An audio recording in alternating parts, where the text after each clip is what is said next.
안녕하세요. 찰리브라입니다. 웨이브즈가 폭락을 하고 있더라고요. 그래서 뭐 러시아하고 직접적으로 이제 관련이 있긴 한데 웨이브즈가 폭락하는 걸 보고 제가 어떤 생각을 했냐면 진짜 머지않아 우크라이나 분쟁 사태가 종식되는 게 아닐까라는 생각을 이제 한편으로 하게 됐고 제가 오전 영상에서도 이제 언급드렸죠. 지금 러시아가 국제 노선에서 비행기 국제 노선을 오픈할 거다. 향후에 4월 9일 날부터 오픈할 거다. 그래서 언제가 될진 모르겠지만 저는 이번 달 말이나 늦어도 다음 달 초쯤에는 분명히 뭔가 확실한 아마 러시아의 스탠스가 나오지 않을까라고 이제 생각합니다. 지금까지는 뭐 이도저도 아닌 상황이었는데 그리고 이제 이번 영상을 이제 쭉 보시면 어떤 관점에 포인트에 여러분들이 이제 중점적으로 보시면 되냐면 달러의 축소에 관해서 여러분들이 보시면 돼요. 달러가 기축통화 자리에서 점진적으로 축소되고 있다는 걸 미국은 지금 알고 있고 미국은 내수 시장을 키우기 위해서 정책을 이미 몇 년 전서부터 피고 있었고 실제로 얼마 전에 미국 무역 대표부 대표님께서 오늘도 탈리형 시청 감사드려요. 구독, 좋아요 부탁드려요. 그런 정책에 관한 방향성에 관해서 언급을 하셨어요. 그래서 향후 중국은 외환보유고에서 달러를 어떻게 할까? 전 세계는 외환보유고에서 달러를 어떻게 할까? 미국은 내수 시장을 키우면 결국에 달러 수출 길이 막히는데 그것을 보완하기 위해서 내수 시장을 키워 나간다. 그래서 어쨌건 결론은 달러는 축소된다. 제가 이걸 말씀드렸다 미국이 망하기를 바라는 사람은 아니에요. 저는 큰 흐름에 스탠스가 어떻게 진행되는지 그것을 이제 말씀드리는 거고 달러의 축소는 가상자산에 부응하고 같이 맞물려 있기 때문에 그런 관점으로 이 영상의 포인트를 보시면 됩니다. 첫 번째는 뭐냐면 우리는 3일 전에 3주 전 한 3일 전만 해도 각종 미디어에서 푸틴 대통령은 정권에서 교체될 거다 라는 국내 미디어를 아마 여러분들이 많이 보셨을 거예요. 그럼에도 불구하고 해외 외신엔 무슨 뉴스가 나왔냐? 이게 아마 이틀 전인가 아마 이 뉴스가 났어요. 푸틴의 지지율 비율이 급등을 했는데 80% 이상이다. 로 급등을 했다. 이런 얘기가 나와요. 그래서 작년 11월까지만 해도 63%였어요. 근데 3월 달에 83%를 찍었어요. 80%가 넘어가지고. 그리고 부정적인 여론은 15%다. 지금 현재. 부정적인 여론이 되게 높았다가 점진적으로 러시아인들도 긍정적으로 지금 선회하기 시작했다.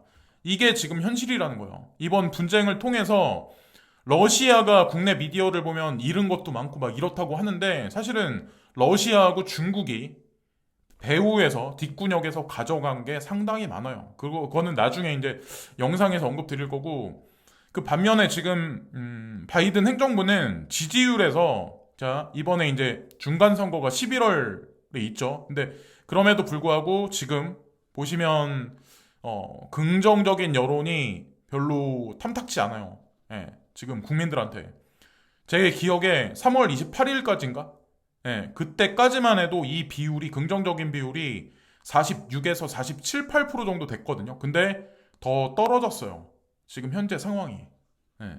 어쨌든 지금 현재 이런 식으로 이제 이런 국면에 있어서 미국의 바이든 대통령 같은 경우는 아마도 금리 인상 스탠스를 본인은 바라지는 않을 거예요.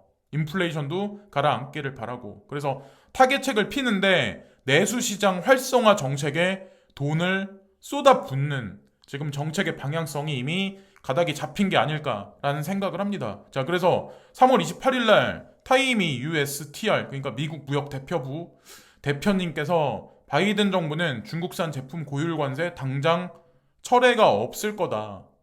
이게 가장 간편한 방법이거든요. 당장에는 관세를 내려버리는 게 관세를 그냥 철폐시키면 물건값이 자국 내 물건값이 당장은 떨어지죠. 그러나 이거는 중국을 키워주는 일이기 때문에 일단은 이렇게 안 하죠. 그래서 그 대안이 뭐냐면 2021년도 8월 달에 나온 뉴스인데 바이든 새 공급망 전략 수립 미 제조업 키우고 중국 의존도 낮춘다. 이거는 큰 프레임에서 미국의 정책 방향성을 언급하신 거예요. 기존에는 미국이란 나라는 달러를 무제한 양적 완화해서 지속적으로 엄청난 양의 달러를 찍어내서 외국에 돈을 수출하고 종이에 잉크를 발라가지고 그거를 수출하고 물건을 가져왔어요. 자, 근데 양적 완화의 한계치도 왔고 이제 제가 항상 언급드렸다시피 미국의 어떤 페트롤 달러에 기반한 여러 가지 어떤 그런 메커니즘이 지금 와해되기 시작하면서 미국은 경찰 국가에서 뒤로 한 발 물러섰고 내수 시장 위주로 지금 재편하기 위해서 준비를 지금 하고 있습니다. 내수 시장이 내수 시장으로 미국 자체 내수를 키운다는 의미는 달러의 수출량을 줄이겠다는 얘기예요. 그래서 전 세계 다른 국가들도 달러 비율을 점진적으로 내려가고 있는 현재의 와중이다. 이게 다 상호 연관 관계가 다 있다라고 전 생각하고 3월 28일 날 뉴스가 아니라 이건 3월 31일 날 뉴스인데 미국 무역대표부가 대중 관세 실패를 인정했다. 관세 아무리 때려봐야 중국은 망하지 않았어. 여러분들 아마 아실 거예요.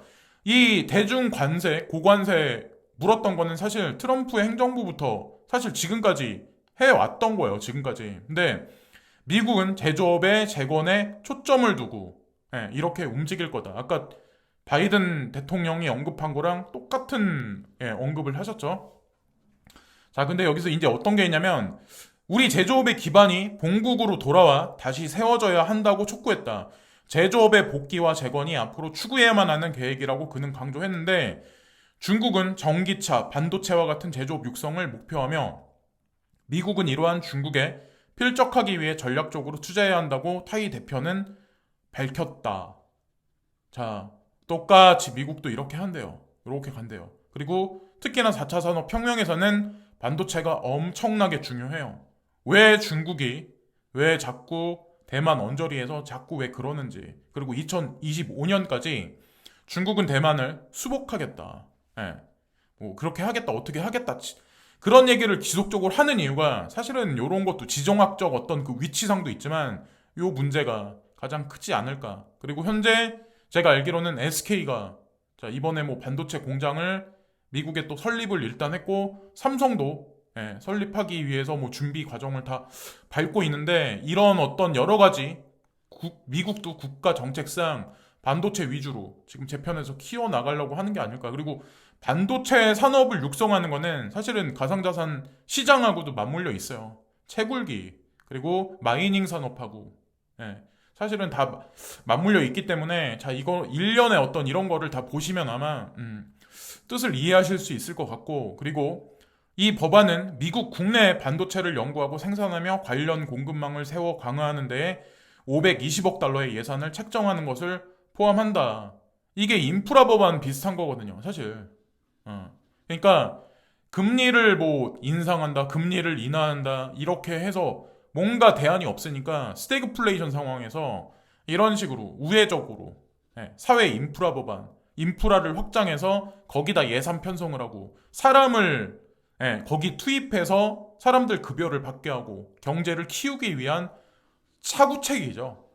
스태그플레이션 상황에선 이 방법밖에 없어요. 우리나라도 부동산에 다시 뭐 세제 개혁을 하는 거에 관해서 양도세를 뭐 어떻게 물린다, 뭐 아니면 대출을 줄인다고 했다가 지금 이제 정부가 바뀌면서 다시 극반전되기 시작을 했죠. 그래서 민주당에서 허락을 해줄지 아닐진 모르겠지만 거기에 따라서 아마 부동산의 시세가 엄청난 아마 파장이 있을 거다라고 이제 전 생각을 합니다. 자, 그리고 여기 이걸 보시면 아시겠지만 1985년 이래로 지속적으로 수출 수입량이 계속 지속적으로 늘려 나갔었어요. 2018년도까지만 해도. 근데 어느 순간부터 미국과 중국의 교역량이 줄어들기 시작을 하죠. 자, 이때서부터 천천히 이제 줄어들기 시작을 해요. 당연히 미국은 진짜 큰 긴 관점에서 달러를 수출하고 물건을 계속 받아다 썼어요. 이게 여기 보면 수입했던 거고 파란색이 이게 수출했던 거예요. 수입량 대비해서 수출이 이래요. 그래서 무역 수지가 적자로 피는 게 그게 미국 입장에서는 항상 그게 정상이었어요. 근데 이 구조가 패러다임이 바뀐다는 걸 알면서 자, 미국은 내수 위주로 중국도 5년 전부터 내수 위주로 돌아가기 시작을 하는 거죠. 자, 그러면 중국은 물건을 안 팔아도 되고 미국은 지금 달러를 수출했던 게 자, 달러를 수출했던 거를 이제 중국은 받지 않게 되죠. 자, 그 결과 어떤 게 있냐? 일단 러시아부터 제가 이제 언급을 드릴게요. 러시아는 이미 오래전부터 지금 우크라이나 크림반도부터 해가지고 우크라이나 분쟁 사태를 저는 준비했다라고 저는 생각을 해요. 외환보유고 비율에서 달러 비율을 47.1%에서 2013년도에 2021년도 보면 16.4%까지 줄여놨어요. 그래서 스위프트에서 제재한다라고 막 이렇게 미국에서 압력을 넣어도 자 미국 그러니까 러시아 입장에서 바뀌는 건 아무것도 없었어요. 그리고 금 비율을 많이 올려놨죠. 달러를 축소시켜놓고 금 보유량을 많이 늘려놓고 유로화 비율을 달러 대비해서 엄청나게 올려놨고 자 거기다가 중국도 마찬가지로 어느 시점부터는 자 여기 외환보유고에서 자 달러 비율을 지속적으로 줄여 나가기 시작을 해요. 달러 비율을 지속적으로 줄여 나간다. 중국이 뭘 준비할까요? 스위프트 제재를 준비하기 위해서 달러 보유고를 줄여 나간다. 이렇게 해석하시면 어떨까요?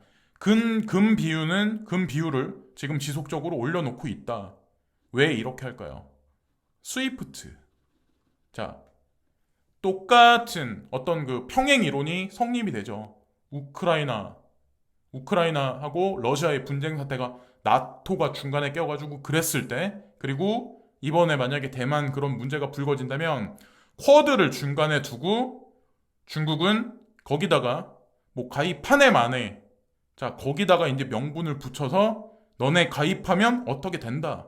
그렇게 아마 명분거리를 삼아서 뭔가 문제를 일으켜서 실제로 문제가 발생이 되면 미국에서는 자 스위프트 제재한다라는 칼을 분명히 꺼낼 거고 자 어쨌든 그렇게 되지 않을까라고 이제 저는 개인적으로 생각을 합니다. 이건 제 어디까지나 제 개인적인 생각이고 이게 올해 진짜 가을에 발생할지 아니면 내년으로 넘어갈지는 모르겠지만 어쨌건 이런 분쟁이 생기는 거는 우리 평범한 일반적인 사람들한테 좋은 거는 없어요.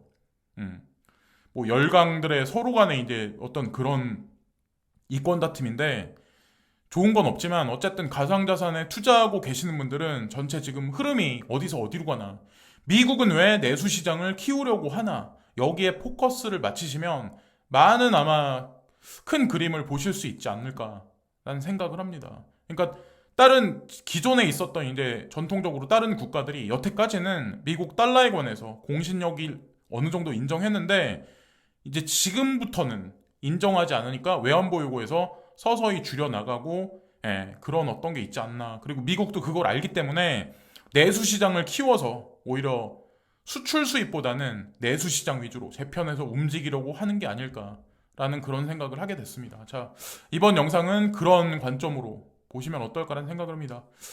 저녁 시간이 됐죠. 그래서 이제 퇴근하시는 분들 많으실 텐데 안전하게 퇴근하시고 자 가족분들과 좋은 저녁 시간들 되시고 내일 또 새벽에 뵙겠습니다.